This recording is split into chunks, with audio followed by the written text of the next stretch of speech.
5분 뚝딱 철학의 김필재입니다. 여러분은 한 사람의 철학을 움직이는 이미지로 본 적 있나요?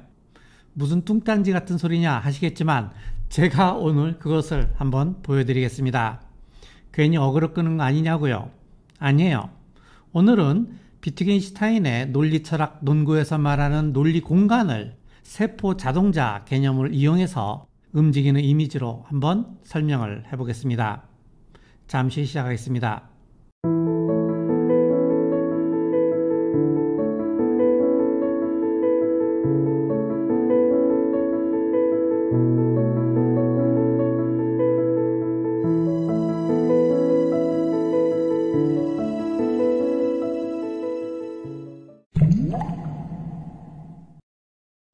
먼저 비트겐슈타인의 논리철학 논구에 나오는 사태, 사실, 상태에 대한 개념을 좀 이해를 해야 되는데요.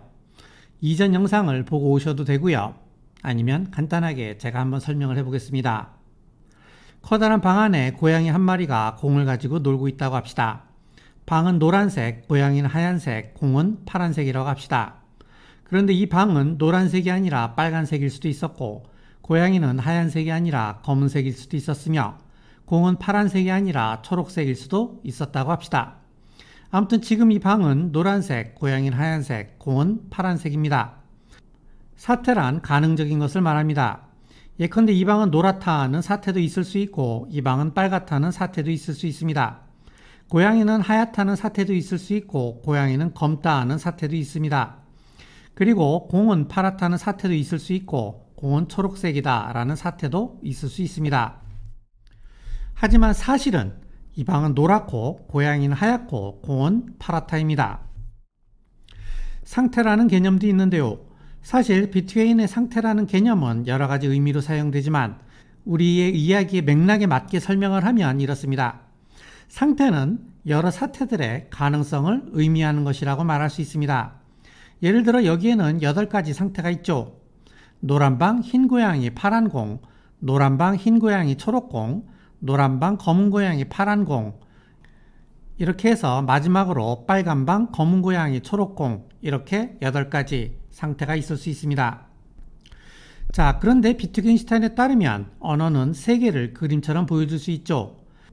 예컨대 방은 노란색이다라는 명제를 P, 고양이는 하얗다는 명제를 Q, 공은 파랗다는 명제를 R이라고 합시다. 그러면 이 8개의 상태에 대한 진리표는 이렇게 됩니다. 그리고 이러한 명제들을 연결해서 복합 명제를 만들 수 있고 복합 명제의 진리값은 논리적 규칙에 따라 결정이 됩니다. 예컨대 P 또는 Q의 진리값은 TTTTTTFF이고 이것을 부정하면 FFFFFTT가 됩니다. 그리고 R이면 not P 또는 Q의 진리값은 FTFTFTTT가 됩니다. 여기에 대해서 자세히 알고 싶은 분은 이 명제 논력에 관한 영상을 참고하세요. 자, 앞에서 이 방을 세계 전체라고 했죠. 그리고 세계 전체의 사태와 사실과 상태를 설명을 했습니다. 그리고 이것을 명제들의 진리값으로 설명을 했죠. 이것이 바로 언어는 세계에 대한 그림이다 라는 비트겐슈타인의 주장을 아주 단순화시킨 모델입니다. 그런데 이러한 명제들에다가 논리 규칙들을 적용하면 무한히 많은 수의 복합 명제들을 만들어낼 수 있겠죠. 이때 이 명제들은 참이거나 거짓일 겁니다. 그렇다면 그러한 논리 공간은 과연 어떻게 생겼을까요? 이제부터 이 이야기를 해보죠. 이제 세포 자동자, 셀룰라 오토메이톤에 대해서 이야기를 해봅시다. 여기에 일련의 세포들, 즉 셀들이 있다고 합시다. 이 셀들은 검은색이거나 흰색인데요. 연속적인 3개의 셀의 조합으로는 이렇게 8가지 경우가 있습니다. 그런데 첫 번째 경우의 의미는 검은색 셀 3개가 연속적으로 있을 때 이 가운데 셀이 다음 단계에서 하얀색이 된다는 것을 말합니다. 그리고 두 번째 경우의 의미는 가운데 있는 검은 셀 왼쪽에 검은색 셀, 오른쪽에 하얀색 셀이 있는 경우 다음 단계에서 하얀색 셀이 된다는 것을 의미합니다. 이런 식으로 가운데 셀은 좌우의 셀의 상태에 따라 다음 단계의 색이 결정된다고 합시다. 그러면 이 첫 번째 열 다음의 단계는 이렇게 됩니다.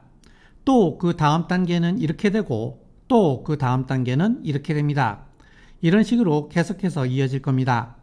이것을 동영상으로 보면 이렇습니다.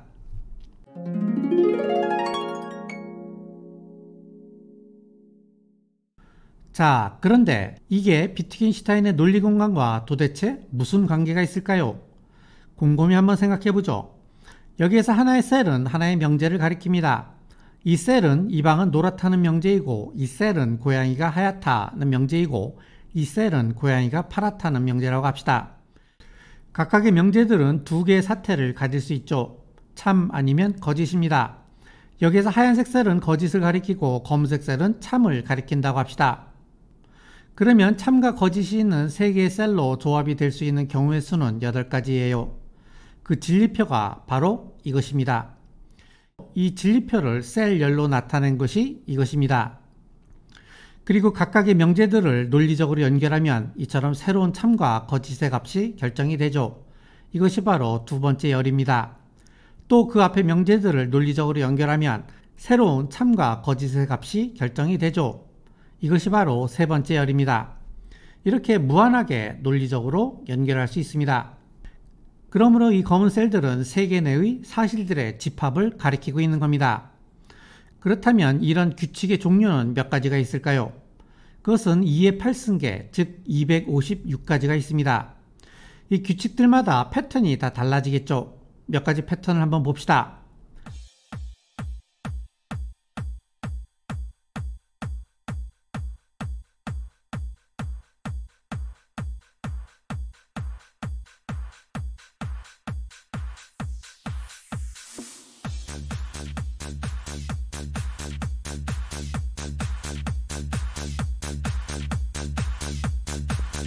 이번엔 초기 조건을 랜덤하게 놓고 시작할 수도 있습니다.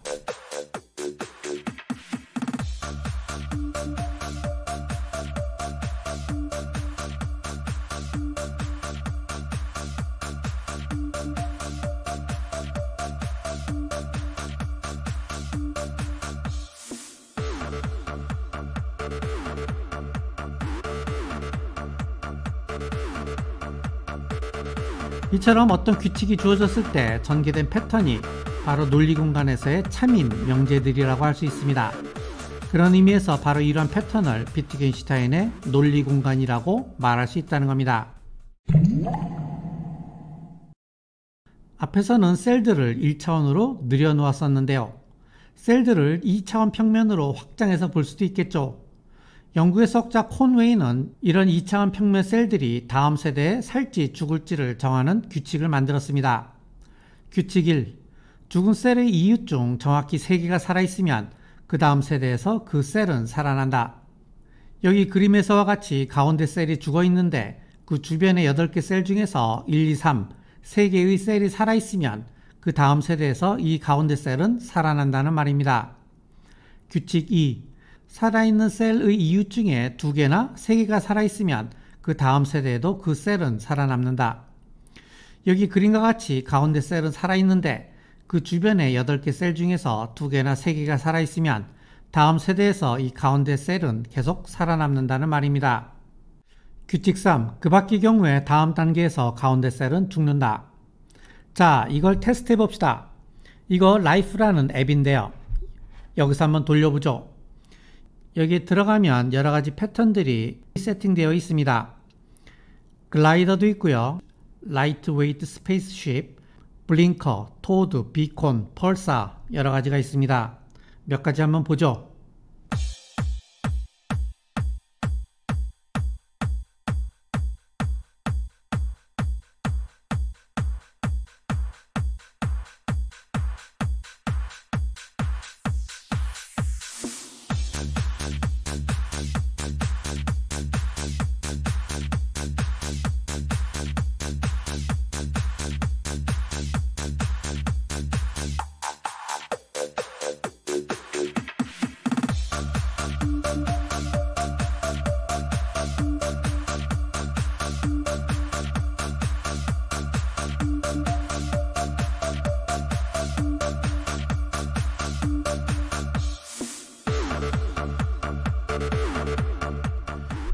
이처럼 몇 가지 규칙만 주어도 셀들은 살아있는 것처럼 움직여요.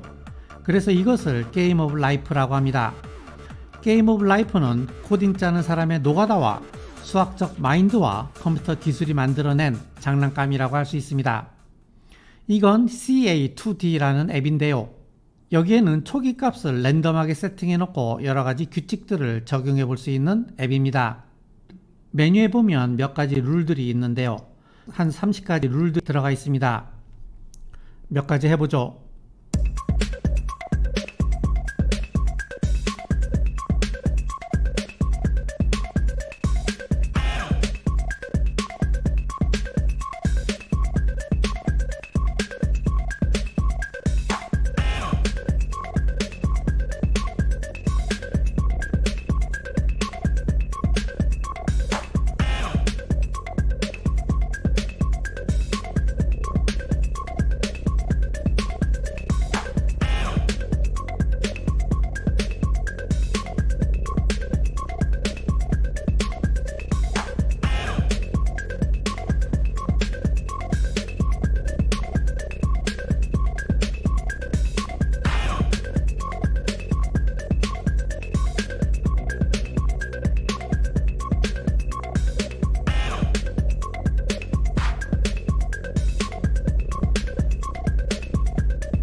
한 가지 짚어볼 점이 있는데요. 여기에서 세포 자동차가 시간에 따라 움직이지만 이것은 논리 공간 자체가 움직인다는 말은 아닙니다. 논리는 시간을 고려하지 않아요. 시제 논리학에서는 과거, 현재, 미래, 시제를 구분해서 따지지만 보통의 논리학에서는 시간과 무관합니다. 세포 자동차가 움직이는 것은 공간적 차원을 모니터상에서 보여줄 수가 없기 때문에 시간적 차원으로 보여주기 때문에 그렇게 보이는 것일 뿐이라는 점을 유념해 주시기 바라겠습니다. 세포자동차는 비트겐슈타인의 논리공간에 대한 일종의 모형인데요. 일종의 장난감이에요. 실제로 비트겐슈타인의 논리공간이 이렇게 생겼다는 것이 아니고 다만 비트겐슈타인의 논리공간에 대한 이미지를 상상해 볼 수 있도록 만든 장난감 정도라고 생각해 보시면 되겠습니다. 하지만 세포 자동차를 가지고 비트겐슈타인의 논리 공간을 연결시켰다는 점이 굉장히 창의적인데요. 이것은 제 아이디어는 아니고요. 인제대학교의 조용현 교수님의 생명이야기라는 블로그에 올라와 있는 세포 자동차를 이용한 비트겐슈타인의 논리 공간의 탐색이라는 글을 정리한 겁니다. 제가 예전에 아주 자주 찾아가던 블로그인데요. 여기 가면 아주 재밌는 글들이 많이 있습니다. 검색해보시면 세포 자동차와 관련된 재밌는 글들도 많고 관련된 앱들도 많이 있습니다. 이런저런 궁리하면서 놀면 아주 재밌을 겁니다. 오늘 이만 마치죠. 감사합니다. It's a trap!